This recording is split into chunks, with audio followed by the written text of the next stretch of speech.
Eh bien salut tout le monde, c'est AZK, bienvenue pour ce DeFi Actu du 29 novembre 2024, j'espère que vous allez bien. Pas mal de news pour aujourd'hui, et on commence par le plus gros airdrop de 2024. En tout cas, c'est comme ça que je pense titrer la vidéo. J'ai pas vérifié factuellement si c'était bien le protocole qui avait airdroppé le plus de tokens, mais on est sur un token qui pour l'instant est valorisé à plus d'1 milliard de dollars.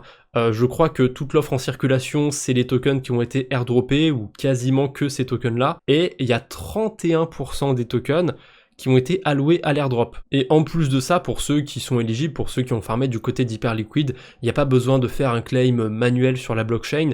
Vous avez déjà vos tokens sur Hyperliquid directement, donc si vous voulez les vendre, eh bien vous pouvez le faire directement sur Hyperliquid. Il y a pas mal de liquidités, et pour preuve, il y a eu des retraits massifs d'USDC sur Binance et sur d'autres exchanges autour de la blockchain Arbitrum, parce que il y a des gens qui ont retiré des USDC d'Arbitrum pour les déposer sur Hyperliquid, sûrement pour aller spéculer autour du token Hype. A priori, ça s'est très bien passé pour cet airdrop. Malheureusement, sur le portefeuille de la chaîne YouTube, j'étais pas éligible.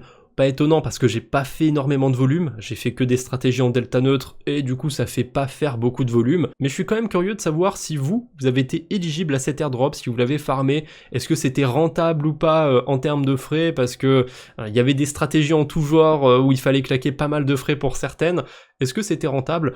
Dites-moi ça en commentaire, ça m'intéresse un petit peu d'avoir vos retours là-dessus.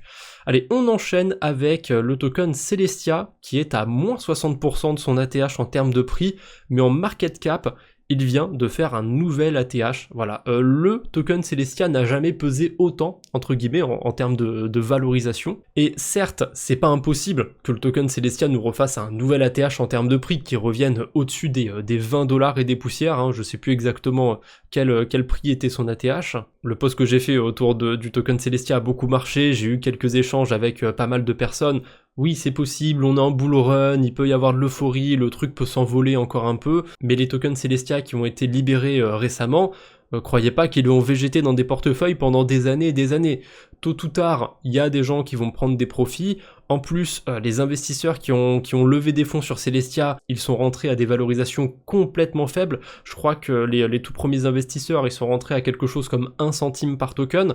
Donc vous voyez un petit peu le multiplicateur, et en plus je crois que je me trompe, je crois que c'est même encore moins que ça. Alors forcément avec des multiplicateurs comme ça, ils vont pas vendre tous leurs bags, ils vont forcément garder des tokens, mais quand même, soyez prudents, les tokenomics ça va vous retomber dessus tôt ou tard, que ce soit pour Celestia ou pour n'importe quel autre token, hein. Il faut quand même faire attention à ça. Certes, on n'est pas dans la phase où c'est le critère le plus important, on a connu ça aussi en 2021 avec l'essor de la DeFi, des shitcoins, etc. Donc soyez prudents quand même si vous faites des carabistouilles autour de tokens qui ont eu des gros déblocages comme celui de Celestia. On enchaîne avec Coinbase qui met fin aux récompenses en USDC pour les utilisateurs de l'Union Européenne. Voilà, ça c'est avec l'arrivée de Mika, tout ce qui est yield autour des stablecoins, et ben ça va devenir de moins en moins accessible, en tout cas sur les plateformes centralisées. Sur la DeFi, pour l'instant, ça reste plus compliqué pour la régulation d'arriver, donc on a encore de la marge.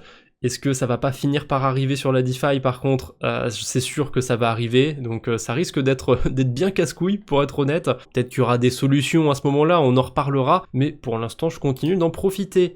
On a Tether qui abandonne son stablecoin euro pour la même raison, hein, la régulation. C'est pas très étonnant. Tether, on sait que la régulation c'est pas trop leur truc, donc comme leur stablecoin euro il avait pas trop pris, je pense que le plus simple pour eux c'était de le suspendre, de l'abandonner complètement. Si jamais vous avez du stablecoin euro de Tether, essayez de le revendre au plus vite, parce qu'il va petit à petit disparaître. Allez hop, on enchaîne brutalement avec les mauvaises nouvelles du jour. Il y en a pas beaucoup, en tout cas j'ai pas vu grand chose passer. On commence par XT Exchange qui confirme avoir subi un hack sur sa plateforme. C'est pas un énorme hack, ils se sont fait dérober 465 Ethereum.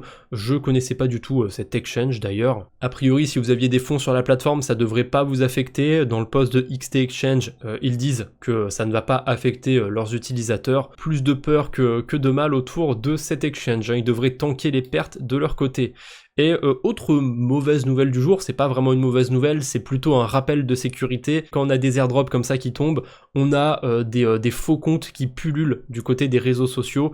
Donc faites attention, si jamais vous voyez des posts avec des liens pour aller claim des airdrops ou quoi que ce soit, vous êtes probablement sur des faux sites. J'en parle assez souvent, mais il y a des outils tout bêtes qui vous protègent. Le Wallet Rabi, des extensions comme Pocket Universe, comme Scam Sniffer, il y en a plein. Des extensions qui peuvent vous bloquer des faux comptes, des faux sites, etc. Donc je suis désolé de le rappeler aussi souvent, mais c'est important de se protéger. Combien de fois j'ai vu des gens qui sont connus dans l'écosystème pourtant, qui build des protocoles et tout, et qui sont quand même fait avoir parce qu'ils utilisent un vieux MetaMask. Voilà, faites attention, vous pouvez continuer d'utiliser MetaMask, mais s'il vous plaît, rajoutez un peu de sécurité, rajoutez une extension comme ça qui peut blacklister certains sites, qui peut identifier certains faux comptes. Voilà, il y a des outils à votre disposition, je trouve que c'est dommage de ne pas les utiliser. Comme d'habitude, après les mauvaises nouvelles, on enchaîne avec les levées de fonds. Il y en a eu pas mal ces derniers jours, que des petites, essentiellement des petites levées de fonds, donc j'en ai pas trouvé beaucoup d'intéressantes. On va commencer par Avent Protocol, ou Avant en bon français. A priori ça a l'air d'être une plateforme avec un stablecoin qui génère du yield, et ça se passe sur la blockchain Avalanche. En tout cas j'aurais du mal à croire que ce soit sur un autre écosystème quand je vois les investisseurs. Ça a l'air d'être que des protocoles sur Avalanche.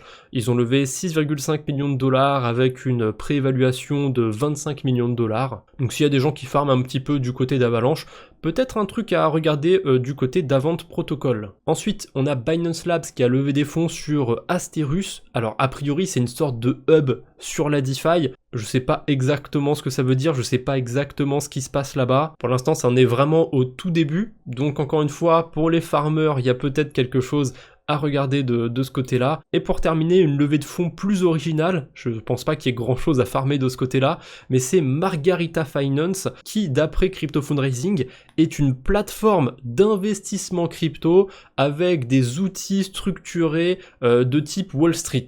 Voilà, c'est vraiment la description qu'il y a du côté de Crypto Fundraising, donc je n'ai aucune foutre idée de ce que c'est.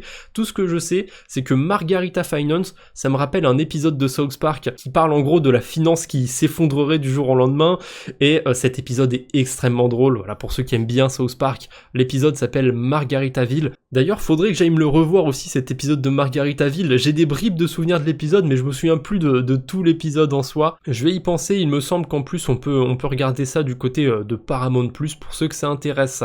Allez, pas de minutes DeFi, j'ai pas trouvé assez d'actu, on va dire, autour de la DeFi, donc on passe aux news plus globales, et on commence par l'airdrop de Bluefin, donc un protocole concurrent à Hyperliquid, mais cette fois-ci sur la blockchain Sui, et a priori ils ont ratissé large pour leur airdrop. Je sais pas exactement comment ça se passe, mais si vous avez eu de l'activité sur Solana, de l'activité sur Ethereum, sur Base, sur Sui évidemment, vous êtes peut-être éligible sans même avoir utilisé le protocole Bluefin.